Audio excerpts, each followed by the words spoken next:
呢，也是跟各位民生息息相关的，就是每个人每天都要吃东西，那你的营养来源是什么？那这跟我们刚才所讲到的这个能量的这个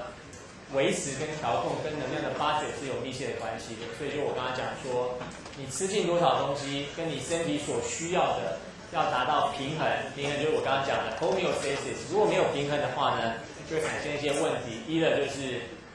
体重减轻，或者是体重增加，或者是一些其他不好的这个结果。所以我们接下来就要来讨论这个 animal nutrition。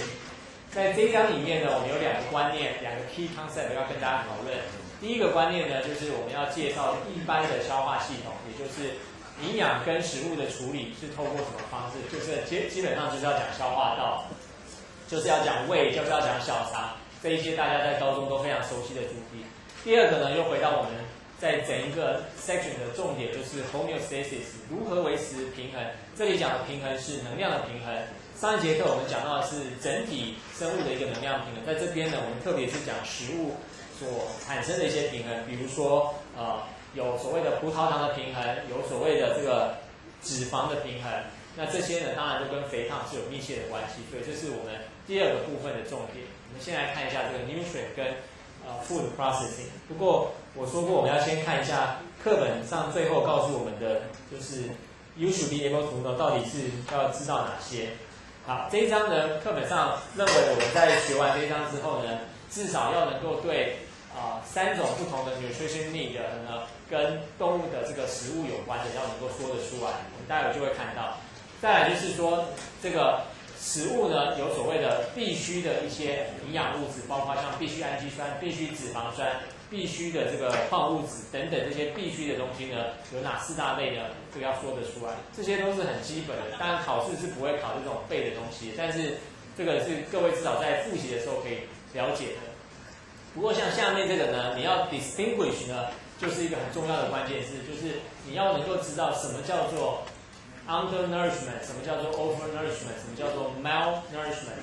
这个呢，就是所谓的专有名词。但是呢，这些专有名词不是只是把它中翻英，比如说这个是营养过剩，这个是营养不足等等，这样你翻译成中文是没有意思的，而是关键是在这个动词，就是 distinguish。你要知道这3种状况是由什么样的因素所造成的。那 malnourishment 呢，就是表示它是特殊的某一种重要的 essential nutrient 不足的现象所产生，我们待会也会陆续探讨。第4个呢，是要能够了解主要的食物的处理的4个 stage， 就是要摄食啊、消化、吸收、排泄等等，这些我想大家都很清楚。第5个呢，是要能够 distinguish between complete digestive tract 跟这个 gastrovascular cavity， 这个我们待会会谈到，像水螅啊，跟一般的大型的比较复杂的动物呢，有完整的消化道是不太一样的，这一点我们也会探讨到。最后呢，要比较重要的呢是第5个，就是食物呢在消化系统当中呢有哪几个不同的 enzyme， 在哪些不同的地点，就是 where and how。where 呢就是哪一项蛋白质是在哪里被消化的，或者是脂质是在哪里被消化的。how 就是怎么被消化的，是透过哪一种 enzyme， 哪一种 enzymatic reaction 去做的，这也是一个非常重要的概念，就是基本上就是探讨营养物质的消化与吸收。最后呢，就是在演化上面有一些变异，比如说有一些 dentition 呢，就是牙齿，有一些草食动物、肉食动物跟杂食动物呢，它的这个牙齿的这个变化是不一样的。那最后呢，又是一个这个 where 跟 in what form 呢 energy 的 rich molecule 会被储存，就是我们的葡萄糖呢，过多的葡萄糖是转换成肝糖，储藏在肝脏跟肌肉细胞里面，以及呢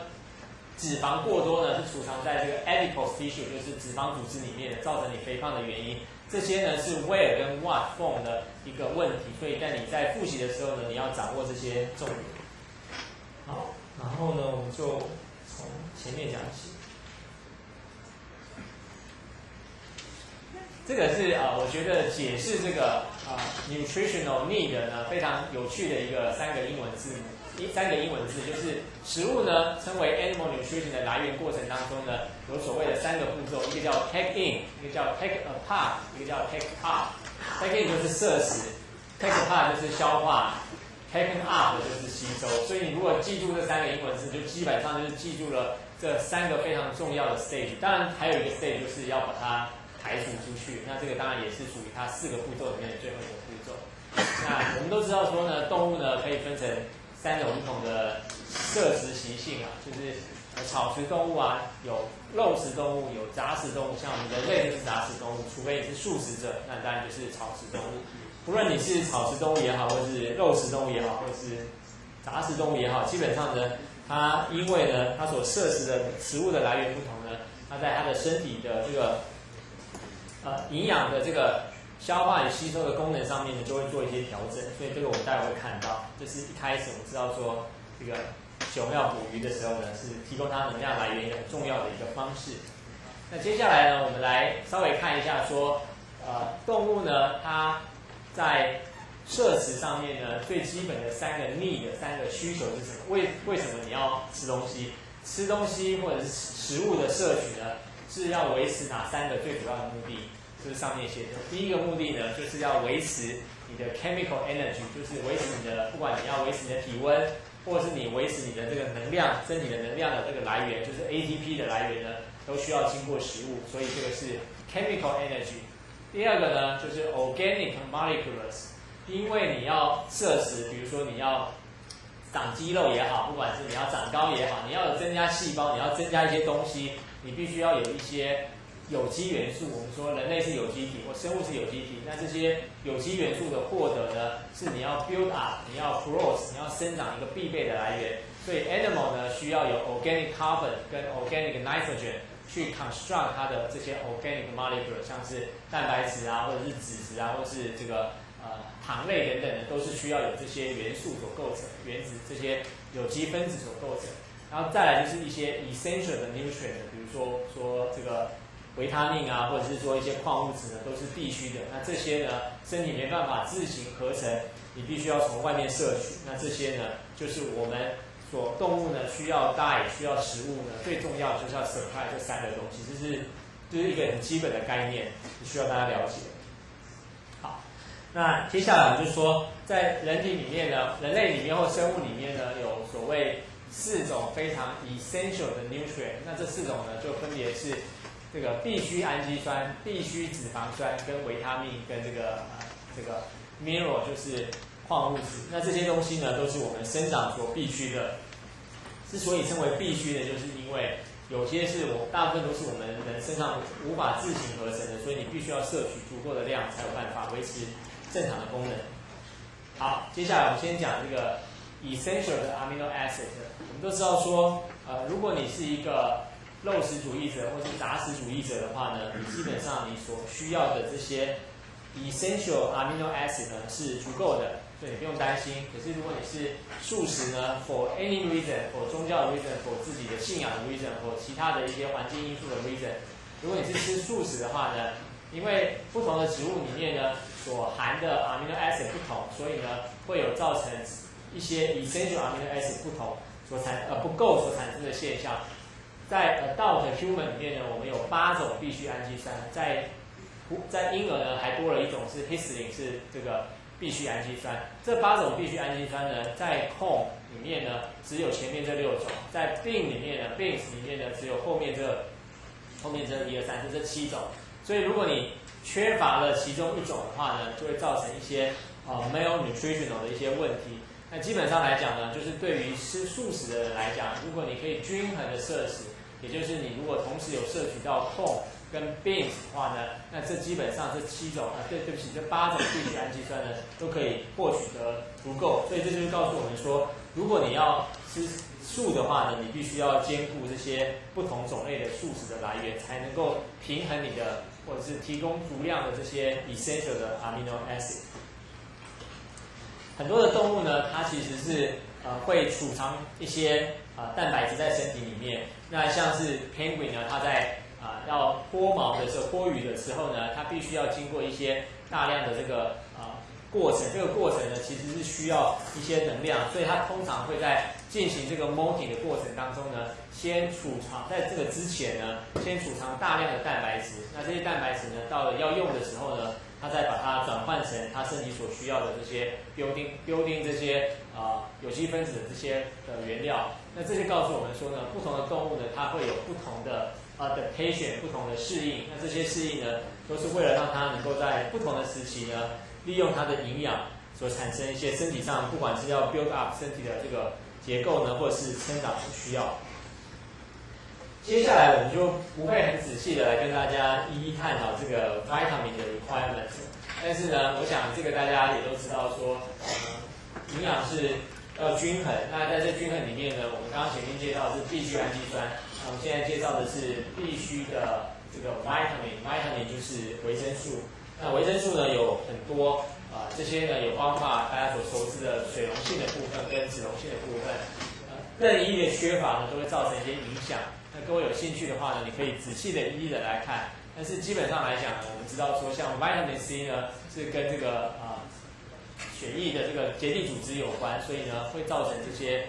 结缔组织所产生的一些病变。那其他的一些病症呢，比如说我们待会会介绍一个叫做 folic acid， 就是叶酸呢。folic acid 呢，它是B9呢，它如果缺乏的话，会造成在怀孕的过程当中，胚胎的这个neural tube 就是神经管的发育呢，会产生 defect， 这是很重要的一些影响。那至于脂溶性的这个维生素呢，像 vitamin A 呢，就是跟眼睛的这个色素有关，所以跟视觉有密切的关系。那大家也知道说，现在有所谓的这个基因改良的作物呢，利用黄金米的方式呢，可以在米里面呢转植这个 vitamin A 的这个基因，所以这个人吃了这个米之后呢，它除了可以获得这个一般的米里面的这个养分之外呢，也可以额外的获得 vitamin A 的这个来源。那其他像 vitamin D 呢，是跟这个骨骼的制造有关，或者是 vitamin E 呢是大家都知道是抗氧化剂，所以呢跟这个抗氧化有密切的关系。vitamin K 呢跟凝血有关，这些呢是不用背的，但是呢，这个就是说，你如果有再吃这个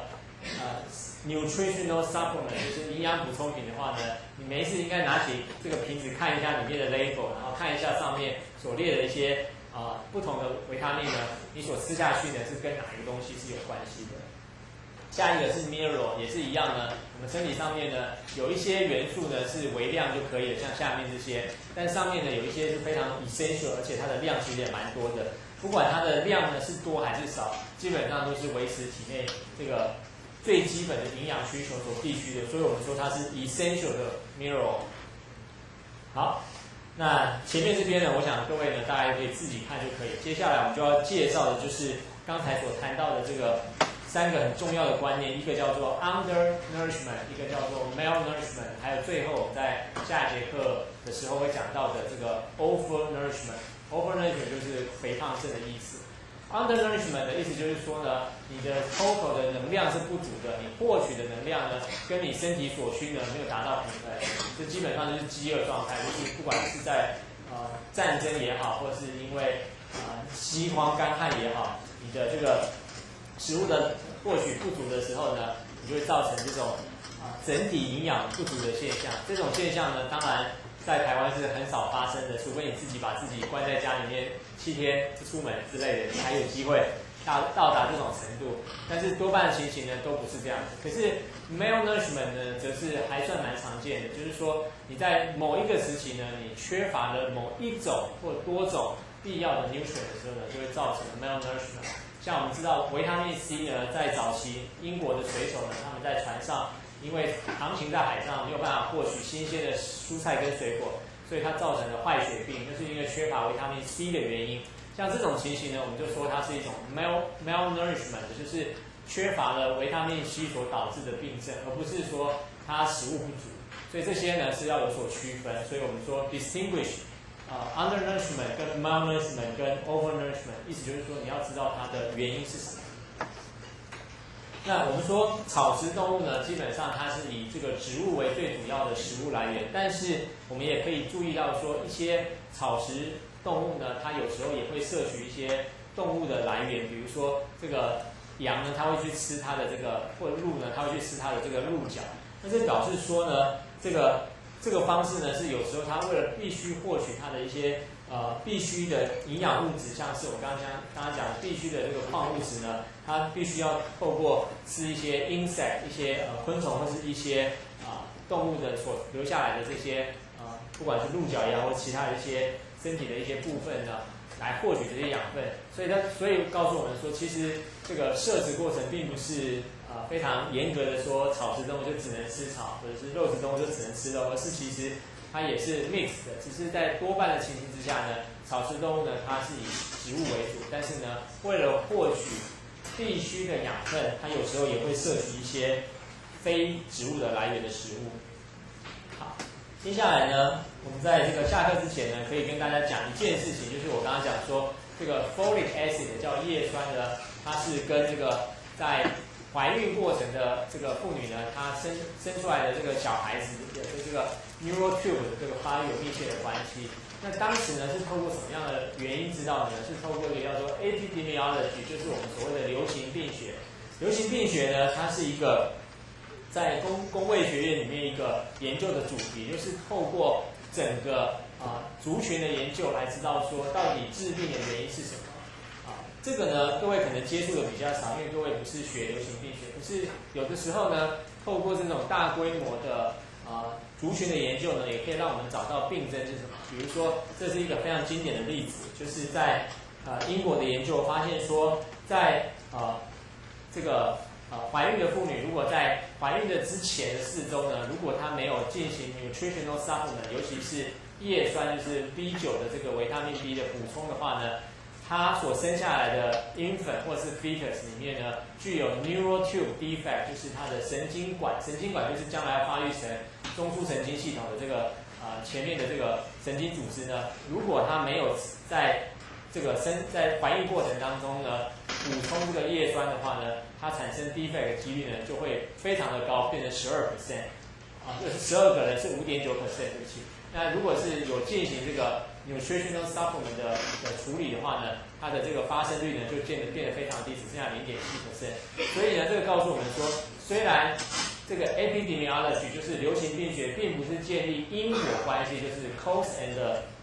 这个effect 或是 result 的 relationship， 但是呢，它有一个很明确的这个 correlation， 就是关联性。这个关联性就告诉我们说，如果在怀孕的初期或是怀孕的之前呢，在受精之前呢，在怀孕之前呢，没有进行这个 nutritional supplement 的话呢，它所产生 defect 的几率就会大大提高。所以这样的一个 correlation 呢，就让我们知道说，很可能这个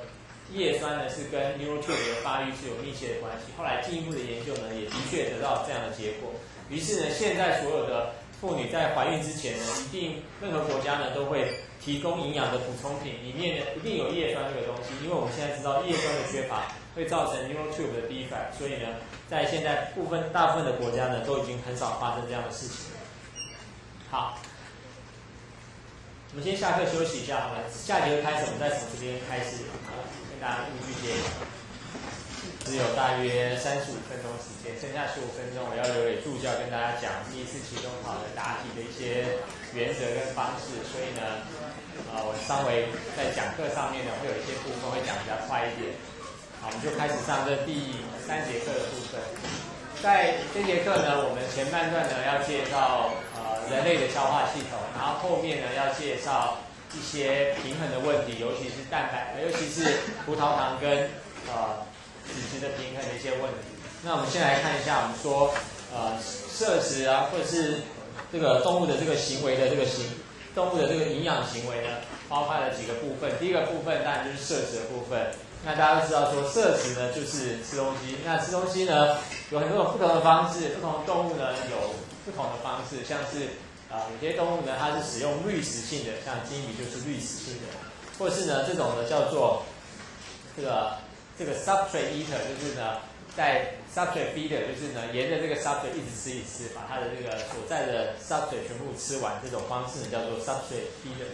另外一种呢就是大家非常讨厌的这个 mosquito 呢，它是属于这个 fluid feeder， 就是它是以液体的方式来摄食，它是吸各位的血呢来获取其中的养分。那另外一种方式呢叫做 bulk eater，bulk eater 就是一次吃很大量。其实讲起来呢，人类也算是一种 bulk eater， 只是呢我们并不是像蟒蛇这样子可以吃完之后好几天、好几个礼拜不用再吃东西，因为我们是内温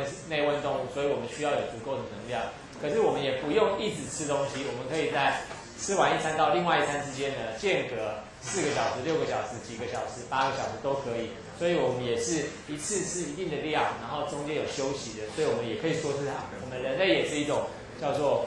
bulk eater， bulk 就是大量一口气吃比较大量的这个意思。那除了你吃下去之后呢，进行的所谓的消化还有吸收呢，当然呢，在消化部分呢，我们讲的消化就是一种所谓的 enzymatic hydrolysis。hydrolysis 是水解 ，enzymatic 的意思就是酵素水解。换句话说，我们必须要透过酵素来催化或是加速我们的水解动作。那这样子呢，我们才能够把大分子变成小分子，才能被细胞给吸收利用。所以在这一章里面，我们讲的这个 digestion 呢，就是所谓的 enzymatic 的 hydrolysis。那当然，你消化完之后呢，你必须要吸收。那这时候呢，就是要去被身体的细胞给利用。那我们都知道说，我们还需要透过循环系统，才能够将身体的这些养分呢送到全身。所以呢，在前面的这一部分呢，称为 absorption。elimination 呢，当然就是把所吃下去的这些不能够消化或者是一些废物呢，作为排出。借由这个消化的这个 compartment 来排除。那这张图只是把刚才我们所说的这个摄食、消化、吸收，还有这个排除呢过程呢，再重新用图的方式再说一遍。好，那我们讲说消化呢里面有2个不同的方式，一种方式呢叫做 intracellular， 一种叫做 extracellular。一般的动物呢，一般的单细胞生物呢，它也必须要摄食。那这时候呢，它就有所谓的这个食物里面的一些囊泡。那这些呢，透过一些 compartment 的意思就是说，在细胞里面呢，有一些细胞膜的一些膜状包器包围住，那在里面呢进行一些水解酵素来进行这个分解，这是属于 intracellular 的 digestion。但是大部分的多细胞生物呢，我们都是进行所谓的 extracellular， 意思就是说呢，我们必须呢要透过一个很特殊的方式呢，将一些食物做分解。可是我们刚才前面也讲过，食物的分解就是酵素的水解作用。那酵素水解作用呢，除了会将食物分解，也会将生物体本身也分解。所以这就造成了一个问题，就是说，为了要避免让我们所分泌出来的一些水解酵素把自己也分解掉，所以我们就需要有一些很特殊的组织或特殊的器官或特殊的地方，让这件事情进行。所以这就是所谓的 compartment。在我们比较熟悉的例子，就是我们有所谓的消化道，我们有胃、有小肠，这些不同的 compartment 呢，就是利用这些装置呢，或这些不同的地方来单独处理消化作用，以至于说我们分泌的消化酵素不会把自己也分解掉。所以这是一个很重要的概念，就是为什么我们要进行 extracellular digestion， 为什么我们需要有一些 specialized 的 compartment 呢？就是要为了避免这样的一个危险。那我们先来看其他的动物呢，简单的生物呢，它如果是多细胞生物，但是它只有2层细胞，像这个 Hydra 水螅的话呢，它基本上就是一个所谓的 gastrovascular cavity。gastro 是胃或是食道的意思 ，vascular 的就是管道的意思。所以我们在这边呢，看到它的这个一个单一出口，就是它进去的地方跟它出来的地方同样一个单一出口的这样的一个构造呢，就是扮演了这个循环以及消化的这个功能。那这是一般的这种比较简单的这种2层多细胞生物呢，它会使用的一种方式。不过我们比较常见的呢，在比较复杂或者是比较高等的这个比较多一点的这个复杂的多细胞生物里面呢，基本上就会有一个所谓的 complete digestive tract， 就是完整的这个消化管道，我们又称为它叫做 alimentary 的 canal。这个意思就是说呢，它有所谓的食物的摄入端以及排出的废物的排出端，所以有出口就是入口就是 mouth， 然后呢排泄的地方就是 anus， 就是肛门，从这个 mouth 进去，从肛门排出，这整个过程呢是一个单一方向的 sequential 的渐进式而且单一方向的这种食物的处理过程。这种方式无论是在蚯蚓或是在昆虫或是鸟类呢，虽然它构造上有一些特化，比如说鸟类可能有嗉囊、有沙囊这些不同的特化的器官去做消化的功能，但是基本上都符合一个完整的 digestive tract 所必备的条件，就是它有 mouth、有 anus，这个食物的处理方向呢是 sequential 的，而且是单一方向的传递。好，接下来我们就要介绍大家非常熟悉的，用人类的这个消化系统来介绍到底一个完整的消化道包含哪些。基本上来讲，可以大致分为2大类型，一个是这个 tract， 就是它的这个消化的管道 canal， 另外一个是 gland， 就是它的这个消化液分泌的这些腺体，两个在一起呢共同组成的这个消化管道。这个右边呢是比较大家熟悉的示意图，那对不起，左边是一个比较熟悉的示意图，右边呢是它一个 diagram， 告诉我们说，基本上你的消化道就从这个口腔到 esophagus， 就是食道呢，再到 stomach， 就是胃，再到小肠small intestine、large intestine， 然后到直肠，再到 anus。那在所谓的这个accessory gland 或者是属于这个消化液分泌的地方呢，在口腔部分有salivary gland， 就是属于唾液腺的部分，在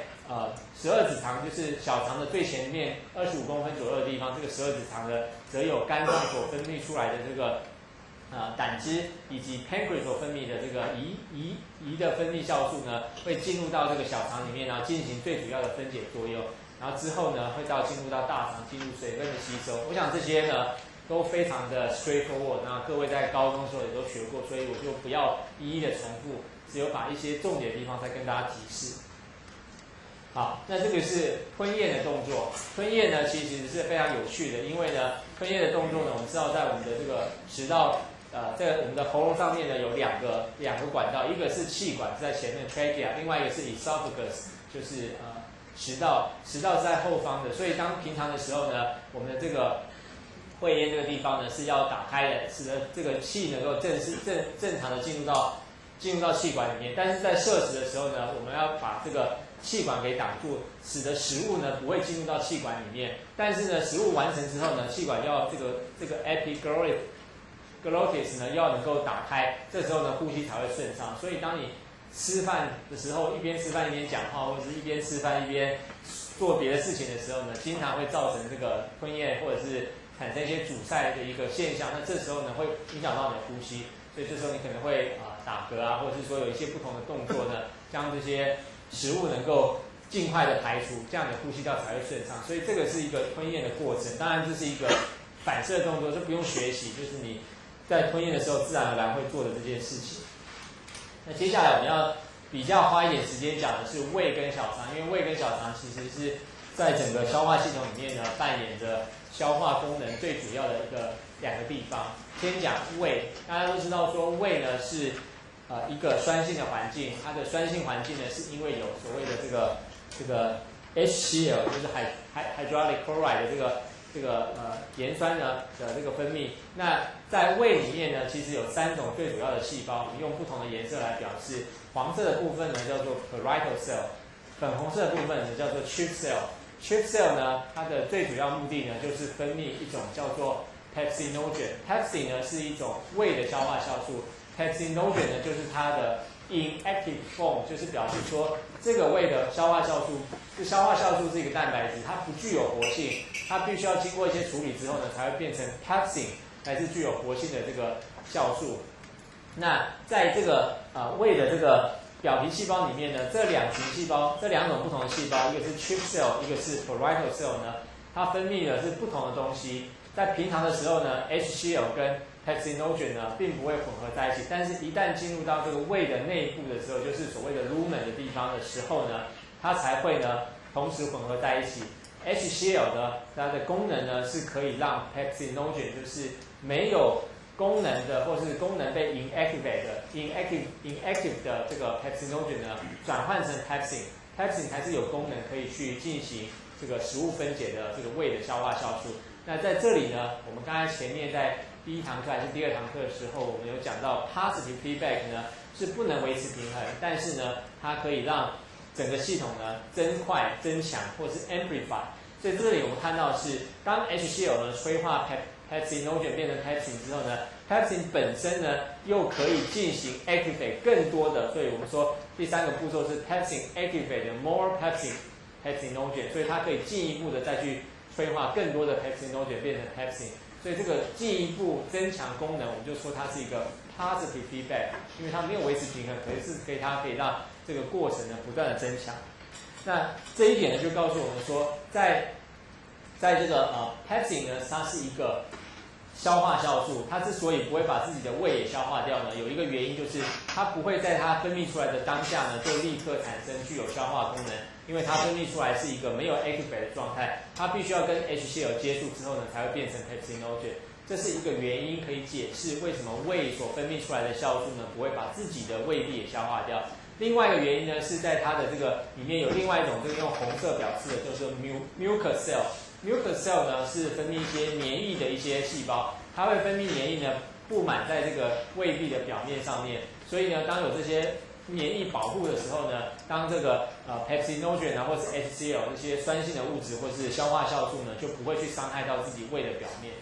虽然如此呢，胃的表面还是一样很容易经常遭到一些磨损，所以胃表面的表皮细胞它是有很快的再生速率，大约每3天呢就会再生一次。所以呢，虽然有这么多很好的保护呢，但是它还是必须要不断的再生，才能维持这个胃壁的完整跟正常。如果呢有发生的一些下面要讲到的一些现象的话呢，有可能会造成胃酸啊或胃溃疡等等呢，都是因为这个部分的这个胃的表皮细胞呢受到了一些影响。这大家都知道说，在2005年的时候呢，这个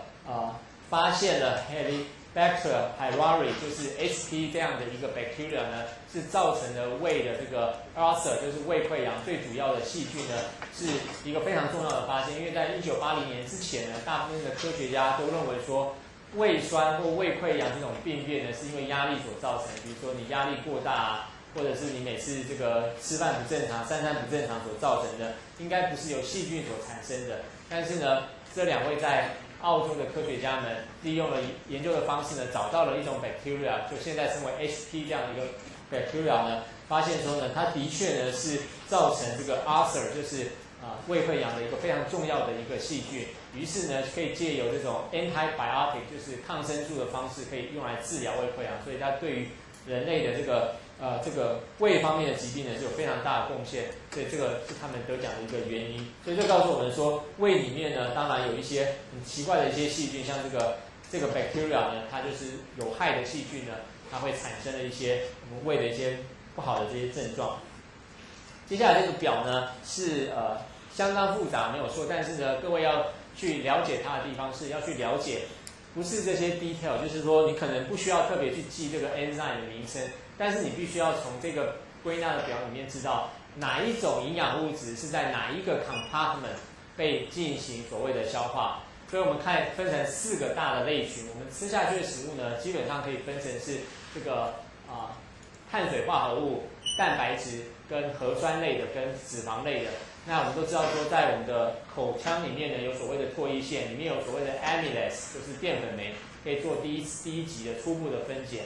所以淀粉类的东西呢，是最早在口腔分解。然后蛋白质类呢，最早是在 stomach 的地方，就是在胃的部分，借由我们刚才讲到的 pepsin 来做分解，分解成小的这个 polypeptide。那但是呢，我们待会要讲到这个小肠才是最主要的消化的这个的器官，因为在小肠里面呢，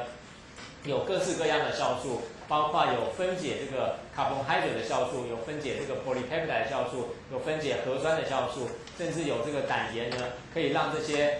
脂质呢分解变成是小的这个脂状的颗粒，来进行这个进一步的这个利用 lipase 来进行分解。所以小肠里面呢，是所有的东西都可以在小肠里面分解。在除了这个透过这个小肠的这个 lumen 里面分解之外呢，在小肠的这个表皮细胞里面呢，会进行更进一步的分解，把这些所谓的已经是很小的分子，再进行最后的分解，变成更小的分子，有利于这个细胞的这个吸收，以及最后的在血液当中的运输。所以这张表呢，只是跟大家做一个整理，让至少你可以知道说，在我们所吃下去食物的这个4大类群呢，是在哪一个地方，就是 where and how。where 就是在哪里 ，how 就是用什么酵素，这就是我们刚才前面讲说。我们需要在这一章念完之后，知道说这些不同的营养物质是在哪里，就是 where 跟如何，就是 how 被分解。那我们刚刚讲说，荷尔蒙呢是一个调控身体平衡一个很重要的一个调控因素。在讲到消化的时候呢，有很多的胃的这些分泌这些消化酵素呢，也是受到荷尔蒙的调控。那我们现在看到的这个绿色的部分呢，表示是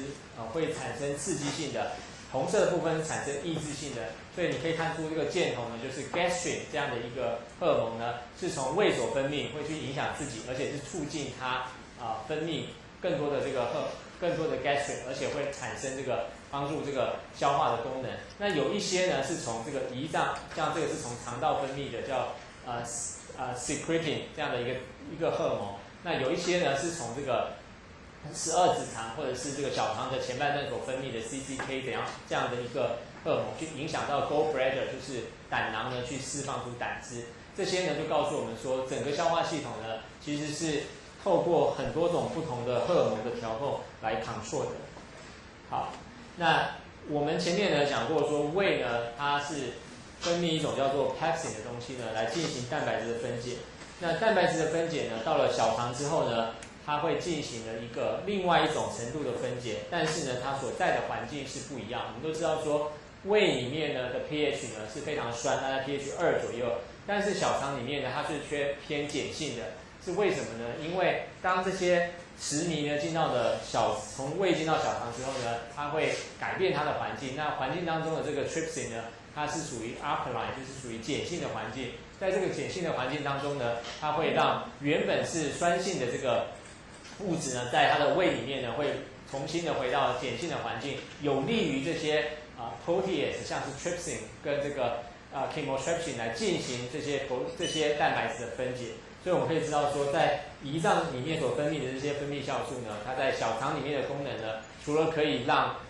蛋白质继续进行分解之外呢，也可以让它原本酸性的环境变成是一个碱性的环境。接下来我们就要讲这个小肠的这个消化跟吸收。在小肠里面呢，最重要的就是我们前面有讲过说，它利用所谓的这个乳状的凸起呢，可以增加它的表面积。但是呢，在表面积之下呢，有所谓的血管跟这个lacteal， 就是所谓的这个乳糜管呢，作为这个食物的运送。大部分的营养物质呢，包括了蛋白质跟氨基酸等等这些蛋白质跟就是氨基酸呢跟葡萄糖的这个吸收呢，是透过血液的方式吸收。但是我们下面要看到的是脂质的吸收呢，是透过中间的这个lacteal， 就是乳糜管呢来做吸收。这个是指说，在小肠里面呢，它的吸收方式呢，对于食物的营养的成分的种类呢，有不同的方式来运作。这一张图呢是要跟大家介绍说，在小肠里面呢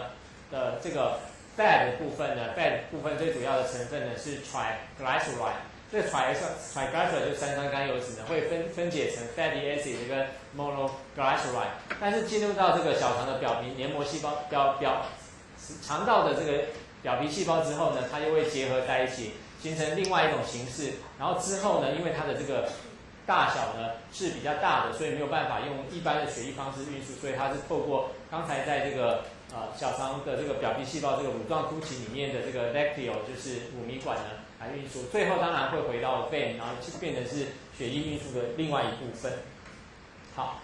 那接下来我们就很快的跟大家讲说，大肠在小肠的这个消化吸收完之后呢，当然就进入到大肠。那大肠呢，最主要是水分的吸收。可是大肠除了水分吸收之外呢，它里面也会 host 一些有用的菌，像大家非常熟悉的大肠杆菌，就是 E. coli， 也是在大肠里面所常见的一种 bacteria。它有它的好处，它有时候呢会产生一些有用的这些酵素来帮助这个分解的动作。当然呢，在这些里面呢，在经过处理完之后呢，这些 feces 呢，最后会在直肠中储存，然后最后呢会透过肛门的方式排泄到体外去。最后15分钟时间里面呢，我们就要跟大家来讨论在一些演化上的一些特别的现象，就是我们前面讲说，生物呢有很多种不同的摄食方式，根据它的食性呢，可以分成是肉食的动物跟草食动物跟这个杂食性的动物。那我们知道我们人类的这个牙齿的结构呢，基本上是混合的这个肉食动物跟草食动物。但在草食动物跟肉食动物上面呢，它的牙齿的排列呢有很明显的不同，因为它必须根据它摄食的方式呢，像犬齿呢就会特别的发达。那在草食动物上面呢，它的犬齿就非常的退化，主要是以臼齿为主，因为它最主要是要磨碎植物或这个植物的这些纤维素，所以说它必须要有一些在这个牙齿的这个结构上的一些改变。所以这是第一个，我们看到说一个生物呢，因为它的食性不同呢，它的消化这不是指消化，这个是指它的摄食的这个结构呢会做一些改变。那除了这个之外呢，我们也可以知道说它的消化结构呢也要做相对的改变。比如说在草食性动物的身上呢，我们可以发现它的这个消化道呢是比较长的，比这个肉食性动物来长得多。原因就是因为呢，消化这些植物的这些营养呢需要比较久的时间，所以呢，它为了让能够食物在它的体内待的时间比较久，所以它会有比较长的这个消化管道。这个我们可以从比较一个一般的这种同样大小就是体重相等的动物，这个 coyote 呢跟这个 koala 就是无尾熊去比较，我们就会知道说它的肠道呢，像它的这个大小肠的部分呢，相对来说呢是有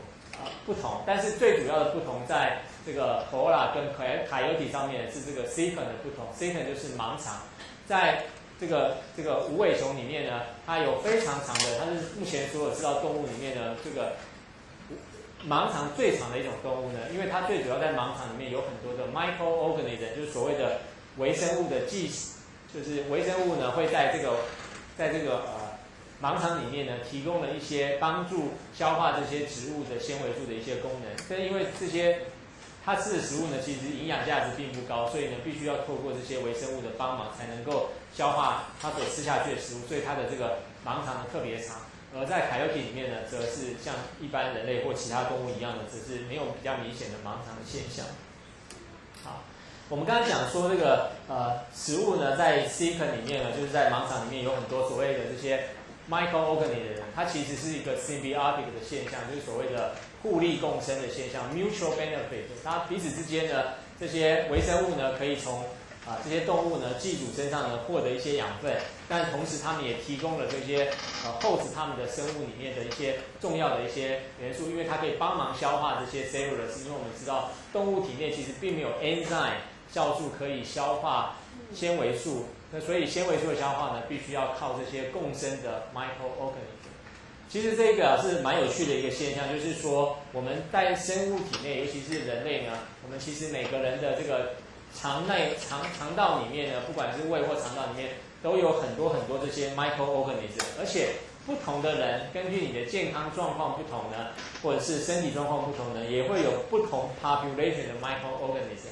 所以各位知道说，我们在2003年的时候呢，把这个人类的 human genome 解完了。事实上呢，现在呢还有另外一个工作，就是要解另外一个 genome， 就是我们身体里面的这些 microorganism 的 genome。所以呢，前一阵子呢就有一种说法，就是我们下一个目标就是要解我们 second genome， 我们的 second genome 就是第二个 genome， 就是要告诉我们，在我们的口腔里面，在我们的胃里面，在我们的小肠里面呢，这些不同的微生物它的 genome 是什么？这些 information 呢也可以提供给我们，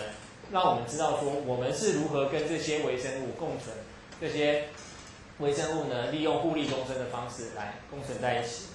那我们刚刚讲到这些现象呢，其实比较特化的现象呢，就是所谓的反刍动物。大家都知道，像牛啊这一类的动物呢，它是属于反刍动物，也就是说，它所吃下去的东西呢，并不是就一次呢，随着这个消化管呢就直接排泄，消化吸收完就排泄，它还经过了再回到同样的消化管道，然后再经过在这些不同的 chamber 里面的这些 microorganism 做进一步的分析、进一步的分解，然后再消化吸收和利用。所以这一些的动物呢，都是一些比较特化，就是在草食生物里面呢，动物里面呢，为了能够有效的利用这些 microorganism 所帮忙分解的东西呢，所以它的这个整个消化过程呢，变得是比较复杂。像是各位呢，如果有养过兔子的话呢，就知道说，兔子呢，它经常呢会在就是会有吃自己粪便的这个行为。它吃自己粪便这个行为呢，是因为在它消化过程当中呢，会有一些微生物呢提供了一些分解的动作，但是呢，这些分解出来的物质呢，并没有办法立刻被吸收，所以它排泄出来变成是粪便的方式，所以它借由吃自己粪便的方式，可以再次获得这些有用的营养物质。所以这个是某一些动物呢，它发展出一些特殊的行为，可以跟它所共存的这些 microorganism 一起想办法能够利用它们来解决这些摄食过程中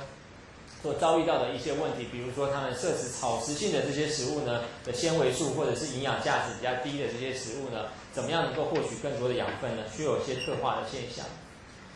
好，接着呢，我们剩下最后一个单元呢，就是要来讨论。我们前面呢花了很多时间呢，其实最主要是跟大家介绍这些食物呢是如何透过消化管的一些特殊的一些 compartment， 不管是胃也好，小肠也好。透过消化酵素以及消化的一些运动蠕动呢，来进行消化作用。接着呢，我们就要讲这一章的另外一个 key concept， 就是到底我们所吃下去的能量是如何维持平衡。我们在上一章有讲过说，当你吃下去一个食物的时候呢，你所获得的那些能量跟你所身体所需要的能量应该是要达成平衡。如果没有的话呢，过多的话呢，就会产生一些累积的问题。所以接下来我们就是要讲说，到底我们的身体里面呢，所吃下去的食物所提供的 energy 呢，如何维持 homeostasis， 就是所谓的这个恒定性。那我们都知道说，你吃下去的食物呢，大部分呢就是会是这个 carbohydrate、protein 的 fat 等等这些东西，大部分情形呢会主要 primary 呢是以这个 glycogen 就是肝糖的方式呢，储藏在肝脏跟肌肉里面，以备这个不时之需，当你需要活动肌肉要运动的时候，能够提供合适的 glucose。可是呢，如果你吃下去的食物过多，能量的budget超过你所需要的话呢，你的 secondary 就是你的第二级的储藏方式呢，就是利用 adipose tissue 呢，以 fat 的方式，fat cell 的方式呢，储藏在你的脂肪组织里面，这造成你肥胖的原因的一个最主要的这个方式呢，就是因为你有这种防御的这种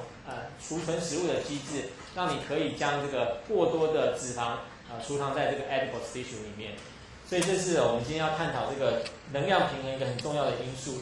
在讲到这个脂肪的平衡之前呢，我们先来看身体里面一个提供能量非常重要的葡萄糖的平衡。大家都知道说，在你的血液当中呢，如果你是一个正常的血糖的人的话呢，你无论是何时去量测，大约呢都是在100cc 的血里面呢90个 milligram 的 glucose。当然呢，你在现在它还非常饥饿的状态，如果你现在是非常饥饿的时候呢，你的血糖当然是会比较低的。如果你今天晚上吃完饭之后呢，你血糖呢当然是会比较高的。可是呢，当 on average 呢，大部分的人的血糖呢都是维持在这个一个 level。所以呢，当你用血糖计去测量你的血糖的时候呢，基本上你量到的呢就在90个 milligram 上下。可是这个样子的维持呢，其实需要有一个 control， 就是我们前面讲过的一个 feedback 的 control system。当你的这个食物呢吃的过多的时候呢，你的体内的葡萄糖量呢会急速增加。这时候呢，你的胰脏呢会分泌胰岛素，这个胰岛素呢会促使你的肝脏跟肌肉细胞呢去合成肝糖，将你的过多在血液当中过多的葡萄糖给排除掉。如果你一旦呢你的 glucose drop 的时候呢，这时候呢你的胰脏呢会分泌另外一种酵素，另外一种的荷尔蒙呢叫做 glucagon 呢。它的目的呢，就是去升糖素，它的目的就是让你的血糖中的这个糖分升高，也就是透过去分解你肝脏中过多的这些 glycogen 呢，让你的血糖可以维持平衡。所以透过这两种不同的 control system， 都是 feedback control 呢，可以让你的身体里面或者是血液当中的葡萄糖的量呢，可以维持一个恒定的状态，也就是维持 homeostasis 的状态。好。那最后呢，我们就来讲到这个 obesity 的问题。什么叫 obesity 呢？就是肥胖症。肥胖症呢，就是一种所谓的 over-nourishment。我们刚刚讲 under-nourishment， 就是你食物吃的不够，所以你的体重减轻。那相反来说，你有过多的食物的时候呢，就造成肥胖。那这时候呢，过多的食物的能量呢，就会以 fat 的方式储藏在 adipose tissue 里面。当然，肥胖会引起很多不同的病症啊，包括 diabetes 啊、cancer 啊等等这些不同的这些非常讨厌的这些疾病。这张照片就是告诉各位说，外面这层结缔组织包含了这个 fat 这些 adipose tissue。那如果你吃很多这个肥胖的时候呢，这个在 adipose tissue 呢就会特别的明显。在这里呢，最后的5分钟时间里面呢，我们要讨论一件事情，就是在过去呢，我们对于像葡萄糖的平衡呢，我们其实了解非常多，借由胰岛素跟升糖素呢，可以对血液当中的葡萄糖的恒定呢做一个很好的调控。可是我们一直不晓得，在身体里面的脂肪，因为脂肪会造成肥胖，所以这是很大家关心的议题。到底脂肪呢是有没有什么调控的中枢？是什么样的一个因素呢，可以让脂肪上升跟下降？所以呢，在这个研究里面呢，我们过去的研究发现说，有一些可以恒定调控的一些因子会影响到这个所谓的 satiety 的 center， 就是我们在大脑里面有一个叫做饱足感或是饱食感的这种中枢。一旦你有饱食感之后呢，你就不会继续进食。但是，一旦你没有饱食感的，没有达到饱食的话，你就不断的进食，不断的进食，当然会造成你呢产生过度eating或是肥胖的这个现象。所以，如何利用这个大脑中的饱食感的这个中枢呢，去调控你的这个能量的这个平衡，也是一件非常重要的事情。这一张图呢是大家可能比较熟悉的呢，说在过去呢，我们借由这个研究呢，我们知道说有两个非常重要的，一个叫做瘦身素，叫做 leptin 呢，是可以让你的这个体重降轻的一种非常重要的酵素。那另外一种呢叫 ghrelin 呢，叫我们称为这个饥饿素，它就是可以让你的这个刺激你的所谓的 satiety 的 center 呢，就是让你的这个饱足中心呢继续的受到刺激，不会产生饱足感，让你就继续吃东西的这种另外一种荷尔蒙。那这些荷尔蒙除了这个以外，当然我们知道刚才前面讲到insulin呢是胰岛素呢会让你的这个葡萄糖的这个量变少，所以是会让你会让你停止摄食。另外在肠道所分泌出来的另外一种 peptide 叫 PYY 呢，也是会产生同样的功能。所以这些呢都是可以让你的这个脂肪的这个恒定维持非常重要的恒定现象的一些重要的调控因子，就如同我们前面讲过的这个胰岛素跟升糖素是维持你的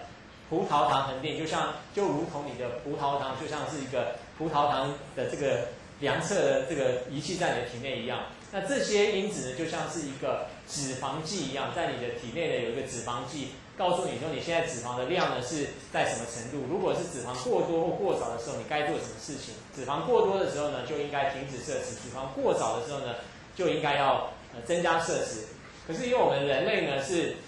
在演化过程中呢，是从一个我们对于食物的来源不确定的时代，到我们今天对于食物来源是不予匮乏的时代。所以在演化上面呢，我们基本上是会比较倾向于储存比较多的食物，以备不时之需。所以这是为什么我们在吃东西的时候呢，经常有时候会不小心 overeating， 是因为在我们的这个演化过程之中呢，我们是比较倾向于能够多吃一些东西来以备不时之需。所以这个就是为什么我们在研究这个摄食行为的时候呢，也要考虑一些在演化中所产生的一些因素。那我们刚刚讲的是 leptin 就是我刚刚讲的这个瘦身素，是在1990年代所发现一个非常重要的调控身体的这个体重恒定的或者是脂肪恒定的一种重要酵素。它之所以称为瘦身素呢，就是因为呢，在这个老鼠里面呢，如果发现这个瘦身素的这个基因呢，就是 leptin 的基因缺失的话呢，这个老鼠会变得非常的肥胖。就是左边的这个就是缺乏 leptin 的这个基因的这个老鼠，因为它缺乏这个瘦身素，所以它的大脑呢就一直觉得没有吃饱，所以就一直吃，最后呢就会造成过度，跟右边这个control比起来非常不一样的这个情形。所以这个发现呢就告诉我们说，我们体内的能量呢也是透过一些非常重要的调控因素来作为这个调控之用。leptin 呢是从 adipose tissue 所分泌出来的。换句话说，当你的脂肪组织里面呢有过多的脂肪的时候呢，脂肪组织就会分泌这个 leptin， 那这个 leptin 呢就会让这个大脑呢吃到觉得已经是吃饱了，所以就会停止下来。但是如果你缺乏它的话，你就会造成这个很严重的现象。好，所以呢，我刚刚讲的就是 obesity 呢跟演化是有密切的关系。所以在这一点呢，我想大家就必须要能够注意到说，当你在思考说为什么我们今天人类呢会有时候会吃的比较多的时候呢，其实是跟我们的 evolutionary 的 past 是有一些关系。最后呢，就是课本上有讲到说，其实很多动物呢很有趣的，比如说这个海鸟呢，它在